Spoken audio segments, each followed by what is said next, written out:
Hello everyone, this is Rebel Lee coming to you again with Wally. This time we're going to be reviewing episode, what is this, 4? Season 1, episode 4? Yeah. Okay, yeah, so it's the Repo Men. So I got Wally here, and this week going to do a little bit different. I'm just going to let you, Wally, give them a summary of what the show is about, and then we'll go into what you thought of it or anything stood out. So tell us a little bit about what the whole show was about, Repo Men. The Dukes had to repo a car because Boss Hogg's wife wanted it. That was about it? That's about Well, it. it was the first episode that Lulu Hogg showed up in. And they did try to frame the Dukes several times.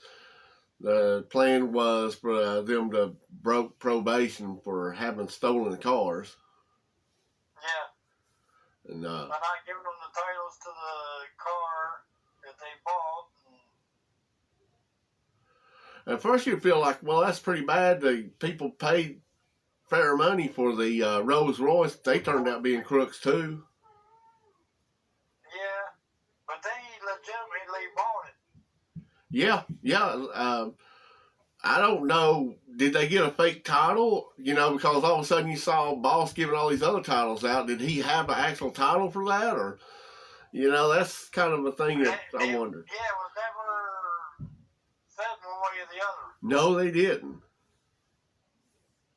Did anything stand out to you in the show that, like, okay, you didn't think this was going to happen, or that you didn't, anything like, I know you don't remember any of the shows, so.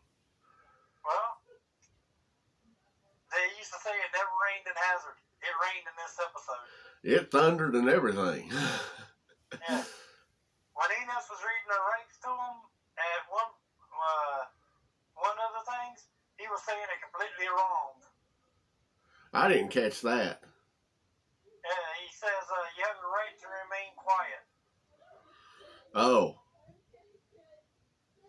And it was using y'all a lot. Yeah, I was doing that.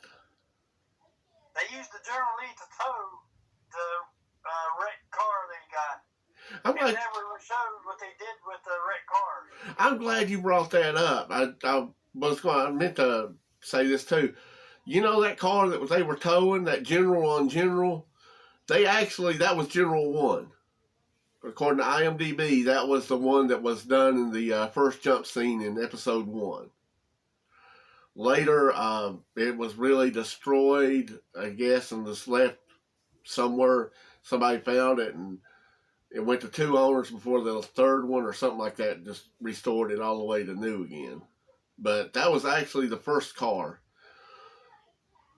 I don't know. It was confusing to me, but I saw that at IMDb. And also, on IMDb, since I'm talking about that, the writer of this show, don't remember his name, became a producer of 2 other movies that are kind of known. Porky's, some people will remember that from the 80s. But I watched that the other day. See, like you would remember that from the 80s. And the other one, people watch every year at Christmas, the Christmas Story. So he did okay for himself after this show. But this is the first one that I remember where Uncle Jesse got involved in, like, shucking and jiving or getting back at Boss. Yeah. Other things I saw in this one, I thought it was kind of funny, Daisy having a man-to-man talk with Enos. Yeah. Now, he didn't even ask her for a kiss before he left. Yeah. And the fact that they dropped that dog from over the top of that fence, I'm surprised animal rights wasn't all over that one. Well, PETA, along with cancel culture, wasn't really a big thing in the late 70s, early 80s. And this is we're in still the 70s, 79. So, yeah, there was a lot you could get by with back then that you definitely can't now. But yeah, I still like Cooter's line too. The bigger they come, the harder they hit. yeah, I was good. And he did use another line that I actually said in real life one time too, and I don't know if it was just subconsciously in my mind from this show or what, but when he said I can get out and run faster, I was in a car that was going so slow. I said, just let me out. I'll walk up the hill and I'll wait on you when you get there one time. I've used something similar, but it was can't remember what movie it was from. But they said, would it help if I got out and pushed? Well, Luke was spot on when he said if Burt Reynolds was in the car, he'd be in there with somebody prettier than Cooter, too. Yeah, that's true. But I kind of like the Crusher, and I like how they set that up to get revenge on them at the end. They say they put him out of business. Have you noticed the last 2 episodes, Bo got bit by a girl, but have you noticed how much damage the Duke boys actually do in Hazard to other people's properties? Well, that's the other thing. They seem to get out of their trouble by doing so much destructive stuff to other people's properties. Yeah, and I mean innocent people. That guy's barn, it was no reason that, that right there costs money. And these guys, I don't know. It just seemed like every episode I've seen so far, they went onto somebody's property and tore it up. You'd think that would be what would be getting them instead of these trumped up things that Boss and Roscoe try. But again, it was supposed to be a fun episode. I guess we're delving into this really deep dive on it, but still, it's kind of fun to do for me. But I can't think of anything else that stood out to me in this episode. It was okay. It was. I want to know why the forger guy and the woman was sitting there holding hands when they were running to the car. Yeah, I didn't get that, and I missed something somewhere because I know 2 of them got into one car and 2 of them got into another car. From what I thought. I never remember seeing what happened with them 2 in the car. Yeah, me neither. So where did they go? Exactly, and then they come back with that car that actually flipped over. But yeah, I was wondering that. Have you watched that? Those were the truck was getting real close to the driver's side. Yeah. If you look real close, you'd see that they had the driver in the middle of the car. And that was actually on IMDb. Good catch. That was the stuntman instead of them in there. You're right. Yeah, that was one thing that everybody caught, I guess, from that. But I don't know. All in all, what do you think of this episode? Good, bad, fair? It was an okay episode. I mean, it's what I expect back in the 80s. Yeah, pretty much. Did you notice that and I can't be positive, but did you notice when they were in the General Lee and some of it, they actually had windows rolled up in it? No, I didn't catch that, but you would think it makes sense since there was seemed like a thunderstorm or something going on during the taping of that anyways. So I'd say they did. That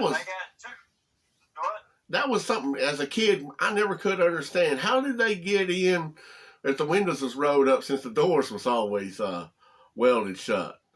Never did come up with a logical explanation to that. That's because it never rained in Hazard, according to what they said. Yeah. Well, we know better than that.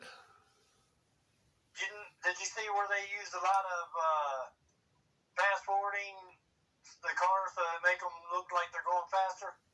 No, I didn't catch that either. And some of the chases? Yeah, there was 2 of them. when they were towing towing one of them, they sped it up, and the other one was when at the end when they were rolling the Rolls Royce out. Yeah. They had to sped up just before the tow truck come in behind them. Oh no, I didn't notice that. Okay.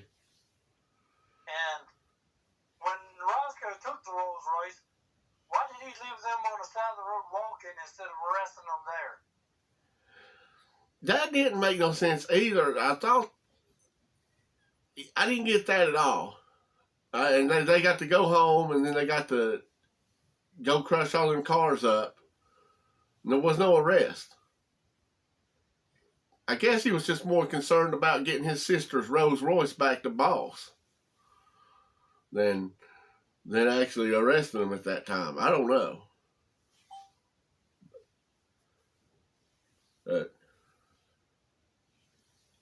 You there? Yeah. All right.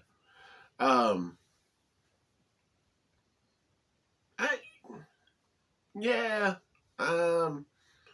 It was corny. It was cheesy, but like you said, it was expected in the 80s.